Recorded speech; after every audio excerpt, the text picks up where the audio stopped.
25 years old. 3 years ago I got married. My husband and I have a 2-year-old daughter, Zhenya. Right after we got married we started living with my husband's parents. They treat me very well despite the fact that they are strangers to me. This year, during the quarantine, my husband and I decided that my daughter and I would go to my parents. They live in the suburbs. I don't get to visit my parents very often. It just so happens that at the same time my older sister and her children also came to visit our parents. We are 5 years apart. I was only able to stay for 1 week, although I had originally planned a 3-week trip. Let me tell you why we came home so early. First of all, no one was happy to see us. My sister was very unhappy that I came with my daughter. She started picking on me all the time. We began to quarrel. Mom always took my sister's side. In fact, it was always like that, ever since she was a little girl. Everybody knows that my daughter is allergic to strawberries. And then her mother fed my daughter strawberries. Naturally, she was immediately rash. My sister and mom immediately forbade my wife to play with my sister's children. They say she can infect them with something. I felt so offended, but I didn't make a scene and kept silent. Sometimes when I went into the house my mother and sister would stop talking. Immediately it was clear that they were talking about me and my daughter. And then I would even hear fragments of phrases. Very unkind ones. To me and to my child. I was holding back as best I could. And then I heard them even discussing my husband.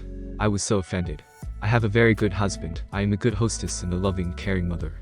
My daughter is rarely cranky. And here she often cries because her sister's children never give her their toys. Yet they play with my daughter's toys. It is so unfair.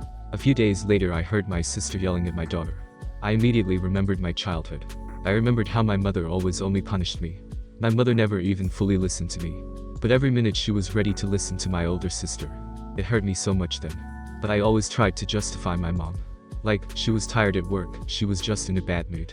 Only over the years I realized that the truth was very different. It's just that my mother had always loved only my older sister. That's all. I don't know how she could love one of her children and not the other. Now she loves my sister's children and my daughter doesn't. After living in my parents' house for only a week, I realized that I was just suffocating. From what? Hate. I called my husband and he came over. Picked us up. My mother then called me, and said in an offended voice, that she was very offended at me. They say, why did I left so quickly? And how could I live there, where they just hate me? How much more would I have endured? And why do I have to put up with this kind of attitude? What did I do to deserve this? I realized a simple truth. Relatives are not the people you have to put up with, but those to whom your soul is drawn. 2 months later I tried to talk to my mother and explain everything to her. But she only hears herself. So there you go. Everyone was left with their own opinion. So now I kept my communication with my sister and my mother to a minimum.